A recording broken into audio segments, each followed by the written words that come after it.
یہ سبق جو ہے میری طرف سے آپ کو ایک ہدیہ دے رہا ہوں جس کا مجھے بہت تجربہ ہے اور علماء حق نے لکھا بھی ہے.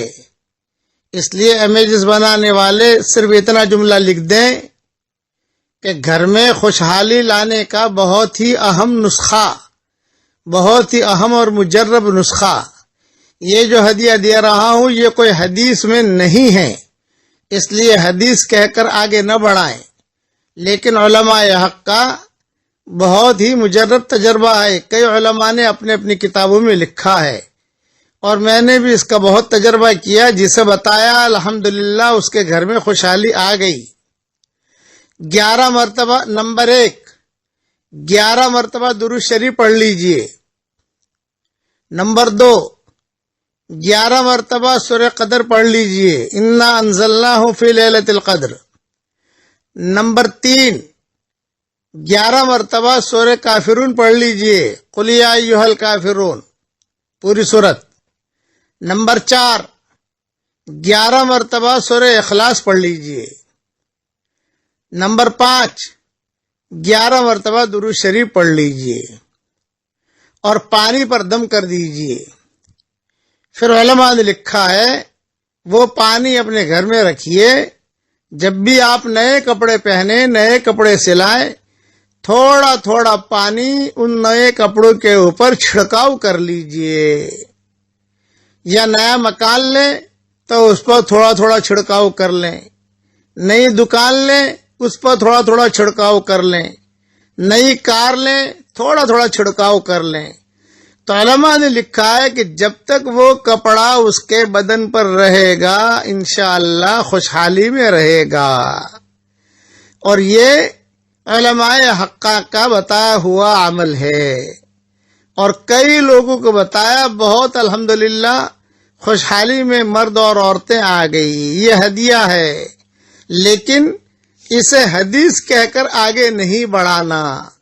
علماء حق کا تجربہ یہ تو معقول ہے، وہ کئی علماء اپنے اپنے تجربے بیان کرتے ہیں، یہ چیزیں چلتی رہتی ہیں. اس کے لیے حدیث کیا کرنی بڑھانا. بس سمجھ لیجئے کہ گھر میں خوشحالی لانے کا بہت ہی مجرب اور اہم نسخہ ہے. کوئی کرے تو ٹھیک ہے، کسی کو تاکید نہیں کرنی بھی کیوں نہیں کیا بھئی، وہ حدیث ہوتی ہے جس کی تاکید کی جاتی ہے. یہ تو جو ہے ایک قسم کا چٹکلا ہے اور علماء نے لکھا ہے، اس لیے بہت لوگ پریشان ہیں. بھئی یہ بھی کر کے دیکھ لو. اور سب سے اہم چیز یہ ہے کہ نمازوں کا اہتمام کرو. اور ایک بات آج میرے ساتھ دعا پڑھ لیجئے، ماں باپ کے لیے دعا کیجئے، رب ارحمہما کما ربیانی صغیرا. علماء نے لکھا ہے کہ ماں باپ کے لیے روزانہ 1 مرتبہ دعا کرنی چاہیے، چاہے ماں باپ زندہ ہوں یا دنیا سے رخصت ہو گئے ہوں. اور علماء نے یہ بھی لکھا ہے کہ جو نیک اولاد ہوگی وہی دعا کرے گی، او ولد صالح یدعو لہ. اگر ہم ہمارے ماں باپ کے لیے دعا کریں گے تو 2 فائدے ہوں گے کہ ہم گویا نیک ہیں اس لیے ہمیں دعا کرنے کی توفیق مل رہی ہے، اور ہماری اولاد بھی ہمارے لیے دعا کرے گی. اس کے لیے آج کا جو ہے یہ سبق، رب ارحمہما کما ربیانی صغیرا، یہ قرآن کی دعا ہے. اسے پڑھ لیجئے. اور امیجز بنانے والے امیجز بنا لیں، چاہے الگ الگ بنا لیں، چاہے ایک ساتھ بنا لیں یا الگ سے بنا لیں، جیسا مناسب چاہے کریں. اللہ تعالی ہر مسلمان گھر کے اندر، ہر مسلمان کے گھر میں خوشحالی کا لانے کا اللہ تعالی فیصلہ فرمائے. آمین آمین. والسلام علیکم ورحمۃ اللہ وبرکاتہ، وآخر دعوانا ان الحمد للہ رب العالمین. اللهم صل على محمد وعلى آل محمد كما صليت على إبراهيم وعلى آل إبراهيم إنك حميد مجيد. اللهم لك الحمد كله ولك المن كله، لك الشكر كله ولك الملك كله، لك الخلق كله ولك الفضل كله، وإليك يرجع الأمر كله، وإليك يصعد الكلم الطيب كله.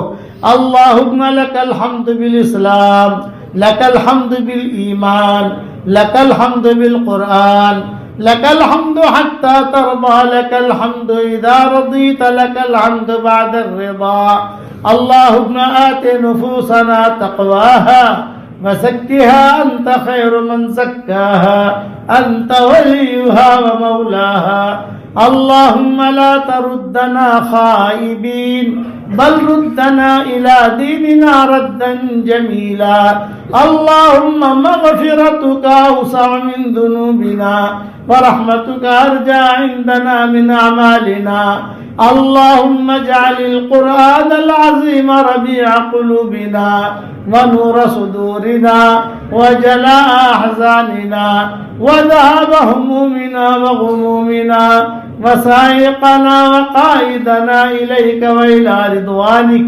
وإلى جناتك جنات النعيم اللهم إنا نعوذ بك من زوال نعمتك وتحول عافيتك وفجاءة نقمتك ومن جميع سخطك برحمتك یا ارحم الراحمین۔ اے اللہ ہمارے گناہوں کو معاف فرما، اے اللہ ہماری خطاؤں سے درگزر فرما، اے اللہ پورے تالی پورا والوں کو قبول فرما، ان کے قرب و جوار والی بستیوں کو قبول فرما، جتنا مجمع آیا ہے ان سب کو قبول فرما۔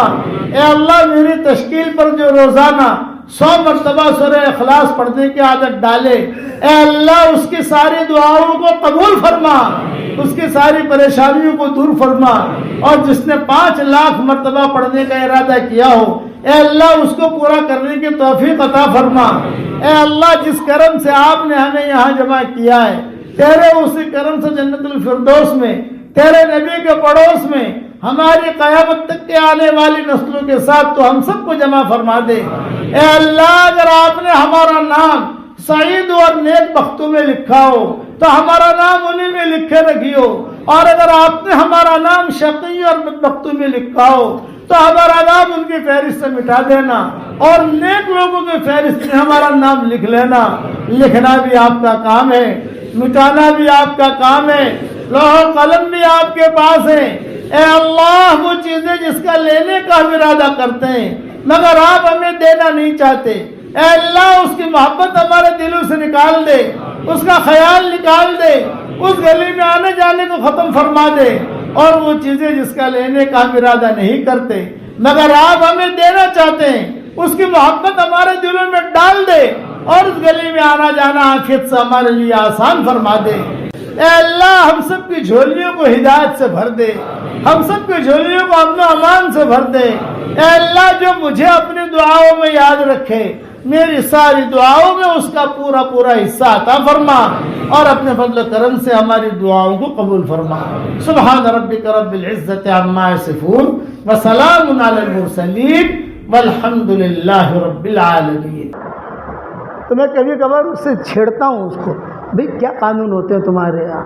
تو انہوں نے کہا مولانا کچھ مت پوچھو، کچھ مت پوچھو، بڑوں کی تو ان کے نخرے بہت ہوتے ہیں، یہاں دیکھنا نہیں یہاں دیکھنا نہیں۔ تو بڑا آدمی اپنا جو ڈرائیور رکھتا ہے وہ سوچ سمجھ کے رکھتا ہے۔ حضور صلی اللہ علیہ وسلم سے بڑا کون ہوگا؟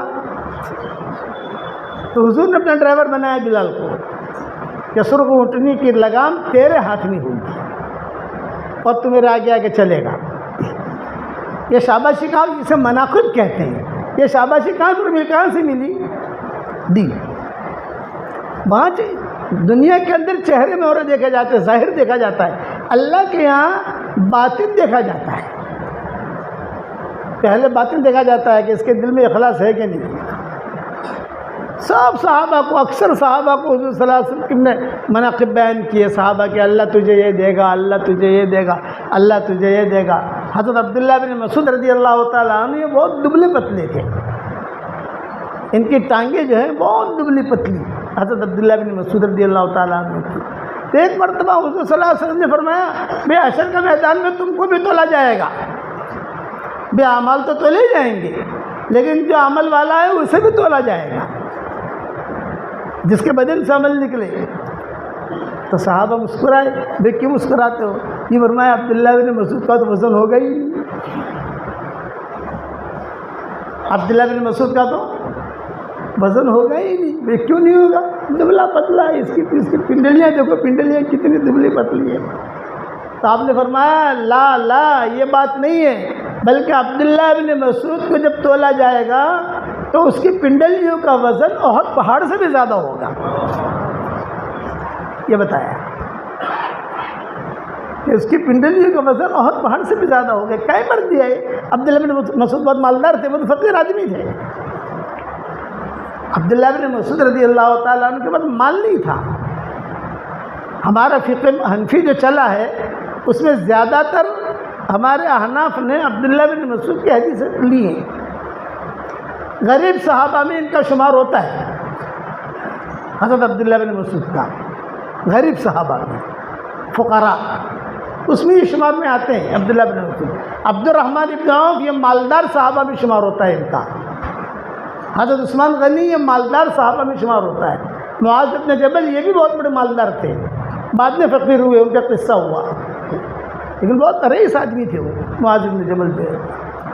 یہ غریب صحابہ میں شمار ہوتا ہے ان کا۔ لیکن آپ نے کیا فرمایا؟ ہنی اللہ کے ابن مسعود، اے ابن مسعود تیرے لیے خوشخبری ہے، تجھے جب تولا جائے گا تو تیری پنڈلیوں کا وزن احد پہاڑ سے زیادہ ہوگا۔ 5 کلومیٹر کا ہے احد پہاڑ۔ ہم مدینہ منورہ میں ہوتے ہیں تو ساتھیوں کو ہم کہتے ہیں کہ ابھی چلو ہمیں ذرا احد پہاڑ پر چکر لگوا لو، سمجھے راؤنڈ، تو برابر جب پورا یوں چکر لگاؤ تو 5 کلومیٹر ہوتا ہے۔ یہ شاباشی دی حضور صلی اللہ علیہ وسلم نے حضرت عبداللہ ابن مسعود رضی اللہ تعالیٰ عنہ، تمہیں یہ ملے گا۔ ام ایمن چہرے کا دیوار سے سیدھی سادھی، کوئی کشش کی چیز نہیں، کسی کو بدصورت نہیں کہہ سکتے بھائی۔ ہاں حیدرآباد والے یہ سننا، ارے بہت بدصورت ہے، نہیں، کیوں نہیں کہہ سکتے؟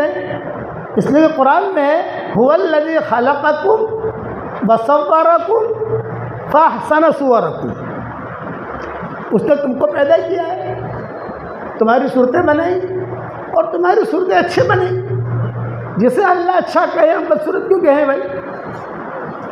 بس اتنا بھی قبول صورت نہیں ہے۔ جو آنکھ کو نہ لگے وہ دل کو کیا لگے؟ مبہم بات کرے آدمی، دیکھو بہت کالی کلوٹی ہے، بہت کالا کلوٹا ہے، بہت بدصورت ہے، بہت۔ هو الذی خلقکم وصورکم فاحسن صورکم، تمہاری صورتیں ہم نے بہت اچھی بنائی ہیں، ہر ایک کی صورت اللہ نے اچھی بنائی، چاہے کالا ہو، چاہے گورا ہو، چاہے ٹھنگنا ہو، جو کس نے پیدا کیا اس کو بھائی؟ اللہ۔ تو یہ ام ایمن جو تھی یہ شروع سے لے کر اخیر تک حضور صلی اللہ علیہ وسلم کے ساتھ رہی ہے،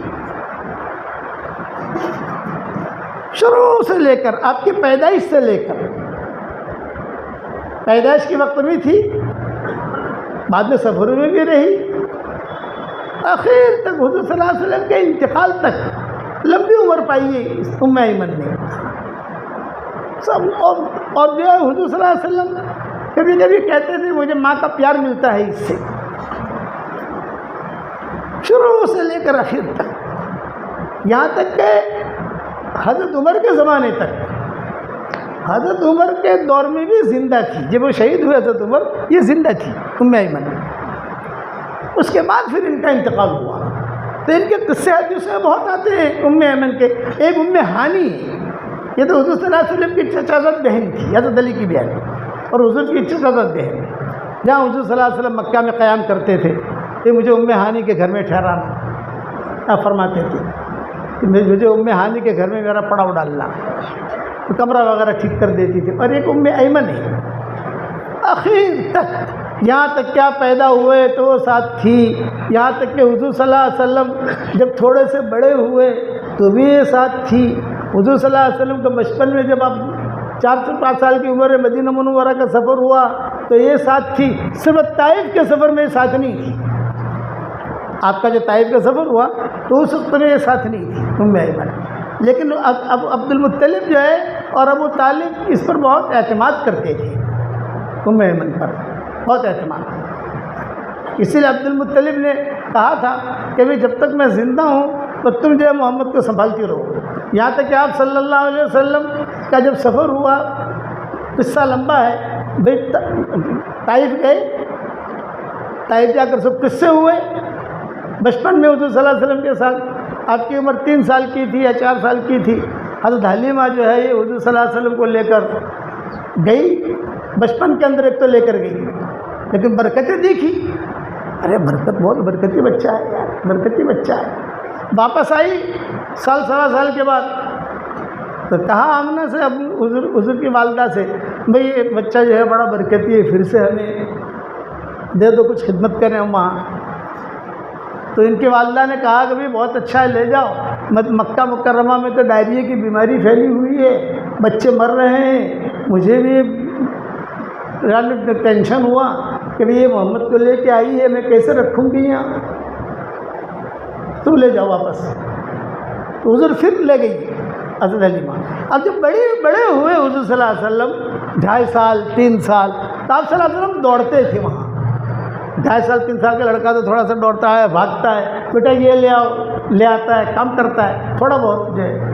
تو حلیمہ نے ایک کام یہ کیا کہ روزانہ حضور صلی اللہ علیہ وسلم کے کپڑے بدلتی اور غسل بھی دیتی، نہلاتی، اور اس دور کے اعتبار سے بن سنور کر کے بچوں کو بنا سنوار کر کے تیار کر کے اپنے بیٹے بیٹیوں کے ساتھ جنگل میں بکریاں چرانے بھیج دیتی۔ یہ حلیمہ نے ترتیب شروع کی، بھئی یہاں ہے، گھر میں بیٹھا بیٹھا کیا کرے گا، تھوڑا بچوں کے ساتھ جائے گا، کھیلے گا، کودے گا، وہاں آبشار ہے، طائف قبیلے بنو سعد کا مطلب ہمارا ہندوستان کا شملہ، ہمارا ہندوستان کا کشمیر، وہاں آبشار بھی ہے، وہاں باغات بھی ہے، وہاں انگور بھی ہے، وہاں گلاب بھی بہت پکتے ہیں، طائفی گلاب بہت مہنگا ہوتا ہے، وہاں کی زمینوں کے بھاؤ بھی بہت مہنگے۔ تو حضور صلی اللہ علیہ وسلم کو بھیجتی روزانہ، آپ صلی اللہ علیہ وسلم بھی بھائیوں کے ساتھ جاتے، کھیلتے کودتے، شام واپس آ جاتے۔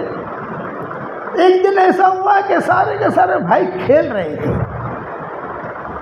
اور آپ بھی کھیل رہے تھے سب بھائیوں کے ساتھ، تو کچھ فرشتے آسمانوں سے آئے قبیلے بنی سعد میں، اور سب بھائیوں نے دیکھا آسمان سے کوئی لوگ اتر رہے ہیں، اور پھر جو ہے حضور صلی اللہ علیہ وسلم جہاں کھیلتے تھے بیچ میں، وہاں سے فرشتے آئے، فرشتے نے وہیں سے اچک لیا۔ سب بھائیوں نے دیکھا، ارے ہمارا بھائی، قریشی بھائی کہتے تھے، قریشی بھائی، اخونا قریشی، اخونا قریشی، قریش تھے نہیں مکہ والے سب، قریشی، اخونا قریشی، اخونا قریشی، اخونا قریشی لے جا رہے ہیں، ان کی تو کوئی طاقت ہے نہیں کہ حضور کو چھڑانے کی۔ اور بڑی پہاڑی تھی وہاں پر، وہ پہاڑی اب بھی ہے، کبھی جانا ہو تو دیکھ لینا، ٹور والے دکھا دیں گے آپ کو انشاءاللہ۔ اس پہاڑی پر حضور صلی اللہ علیہ وسلم کو بٹھایا، یہ لوگ دیکھ رہے ہیں نیچے سے سارے کے سارے، حضرت شیمہ بھی تھی اس میں دیکھنے والوں میں، رضائی بہن تھی حضور صلی اللہ علیہ وسلم کی، دیکھ رہے ہیں کہ کیا ہو رہا۔ فرشتوں نے مل کر کرتا نکالا، آپ کو لٹایا، سب دیکھ رہے ہیں یہ لوگ۔ پھر جب آپ کا شق صدر ہوا، جو شق صدر ہوا، سینہ چاک کیا تو خون نکلا، جو خون نکلا تو ظاہر بات ہے کہ آدمی خون سے گھبراتا ہے، ارے خون نکلا، یہ تو مر گیا، ہمارا بھائی تو مر گیا۔ اور فرشتوں نے جو کرنا تھا، اندر سے کچھ چیزیں نکالی، اندر کوئی چیز رکھی، جو اللہ کا غیبی نظام تھا وہ ہوا سارا کا سارا۔ لیکن خون دیکھا تو دیکھ یہ بچے ہی تھے، سارے کے سارے گھبرائے اور ایک گاؤں کی طرف بھاگے بکریاں چھوڑ کر، اور ایک ہی بات، اخونا قریشی مات، ہمارا قریشی بھائی مر گیا، ہمارا قریشی بھائی مر گیا۔ میں اصل قصہ سنا رہا ہوں ام ایمن پر کہ چہرہ مہرہ کیسا تھا اور درجہ حضور نے کیا دیا، شاباشی کیا ملی۔ تو ہمیشہ یاد رکھنا، شاباشی جو ملے گی وہ چالاکی کے اوپر نہیں ملے گی۔ دعوت کا کام اگر وہ چالاکیوں سے کرے گا تو محروم رہے گا، اور دعوت کا کام اگر اخلاص سے کرے گا تو وہ چمکے گا۔ میرے والد صاحب رحمۃ اللہ علیہ فرماتے تھے بھرے مجموع میں، یہ کہتے تھے کہ آج کل لوگ دعوت کے کام میں اس لیے نکلتے، اسرائیل منڈی اچھی ہے، یہ منڈی اچھی چل رہی ہے، کھانا بھی مل جاتا ہے، سفر بھی ہو جاتے ہیں، دنیا بھی دیکھ لیتے ہیں. ابا کہتے تھے کہ یہ محروم رہے گا، کہ آدمی محروم ہے. یہ ذمہ داریوں کا کام ہے.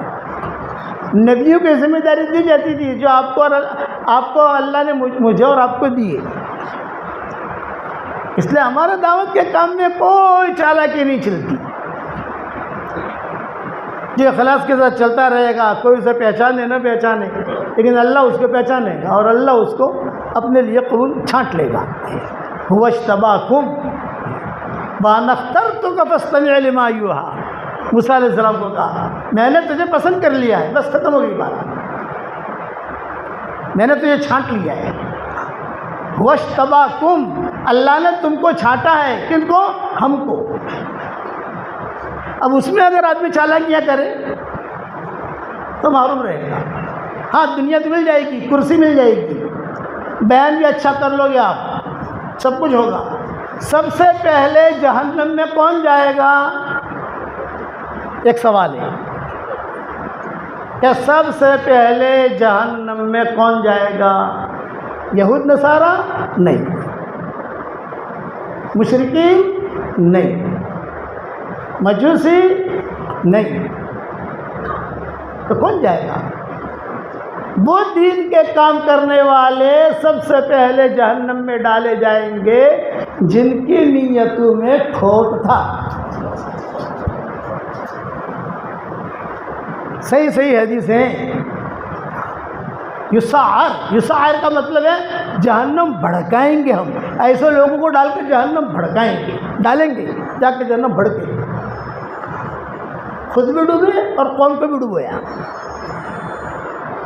تو شاباشی جو ملتی ہے وہ انسان کی اندر کی نیت پر ملتی ہے.